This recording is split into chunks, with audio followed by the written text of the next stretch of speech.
জিন 2 এখন একটু হাইপ বেশি এটার এজন্য আমরা আসছি। একটু ভৌতিক কাহিনী, তাই আর কি এটা চুজ করা হয়েছে। এটা মোনাজিন 2 এটা রিভিউ দেখলাম, হরর মুভিগুলো দেখতে পছন্দ করি, এজন্য ট্রাই করলাম এবার। ট্রেইলারটা দেখলাম, ট্রেইলারটা দেখলে আর কি মানে খুব ভালো লাগলো, মানে একটু রিয়েলিস্টিক টাইপের লাগলো।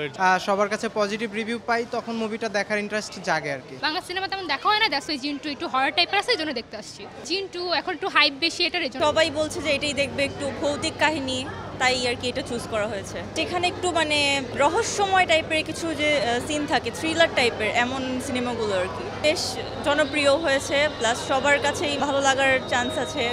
ট্রেইলার দেখেও ভালো লাগলো, তাই আর কি। এটা মোনাজিন 2 এটা রিভিউ দেখলাম অনেকের, আর আমরা সবসময় এরকম হরর মুভিগুলো দেখতে পছন্দ করি, এজন্য ট্রাই করলাম এবার।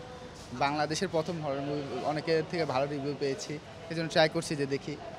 ট্রেইলারটা দেখলাম, ট্রেইলারটা দেখলে আর কি মানে খুব ভালো লাগলো, মানে একটু রিয়েলিস্টিক টাইপের লাগলো। এর জন্য পরে ভাবলাম যে বন্ধুদের বলি, তো ওদের বললাম, আসলাম, ট্রেইলারটা দেখে আসলাম। ফ্রেন্ডদের সাথে আসছি, মোনাজিনটা দেখি, তারপর যদি ভালো লাগে তো অন্যটা ট্রাই করবো। যদি ভালো লাগে, সবার কাছে পজিটিভ রিভিউ পাই তখন মুভিটা দেখার ইন্টারেস্ট জাগে আর কি।